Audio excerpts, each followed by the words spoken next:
Omulamuzi awozesa emisango gy'abakalintalo n'obutujju Kololo Alice Muhangi alagidde munnamateeka Male Mabiriizi okuva mu kifo awatuula BAPULIIDA abajjuvu babadde bawulira omusango gwa Ssegirinnya ne Ssewannyana Kololo.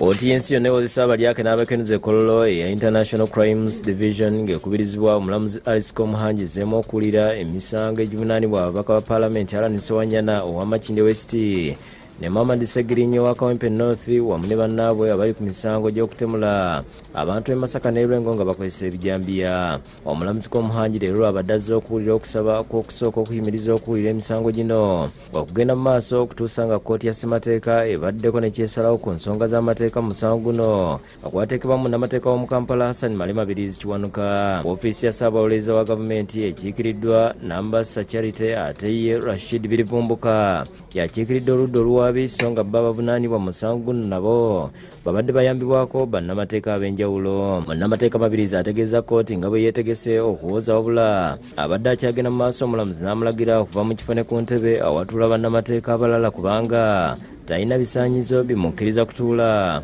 mu kifo ekyo.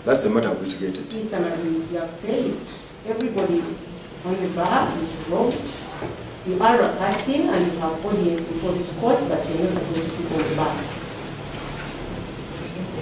So as you address the court, please find somewhere to sit, but not on the bar. Madam, this is my position. I'll sit wherever you want me to sit. But I maintain that order is unconstitutional. Challenge it. Now show me where to sit. Find where to sit. Mabiriizi agezezzaako okumuwakanya nga bw'aleeta ebyokulabirako nti tewali kimugaana kutuula wamu ne balooya era nga ku mmeeza eno kwe kubadde n'ebintu bye byabadde akozesa mu kkooti. You want me to do this? I think it's okay. I've been in Supreme Court, I've been everywhere. And at least you don't sit on the bar. That is what I'm saying. The thing is just colonial. But anyway, I'm ready to proceed. Whether from a window. It is okay. You proceed outside the bar. Okay, my gadgets are here.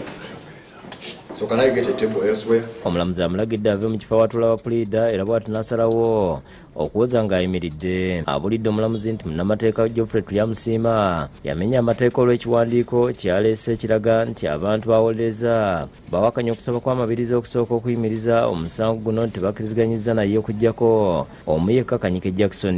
My submission is that Rule 2 of the Advocates Professional Conduct Regulations say that Rule Sub 1 says no advocate shall act for any person unless he or she has received instructions from that person. Wabula Tulyamusiima asabyeyo obudde asobole okuddamu Mabiriizi omulamuzi n'amukkiriza. Ye Samuel Muyizi Mulindwa ategeeza kkooti nti okusaba kwa Mabiriizi bwe kubanga kubayamba tebalina nsonga okuwakanya wabula nga balina okusooka okwetegereza kubanga nabo baateekamu okusaba kwe kumu. License application number 3 of 2023. Actually, which is an application by respondent number 7 and respondent number 8. Omulamuzi awadde ebinaagobererwa mu kuddamu ensonga ezireeteddwa Mabiriizi kyokka era wabaddewo okusika omuguwa ku nsonga ezimu naye omulamuzi n'abategeeza nga bajja okuwa ensala ya kkooti ku nsonga eno essaawa yonna.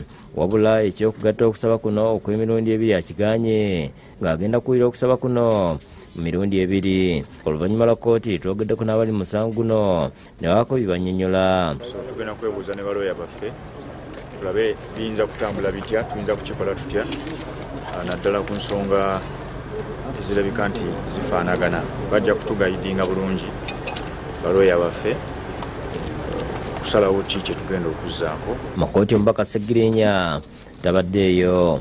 Josephine Senfuma yakusakidde eggulo lino.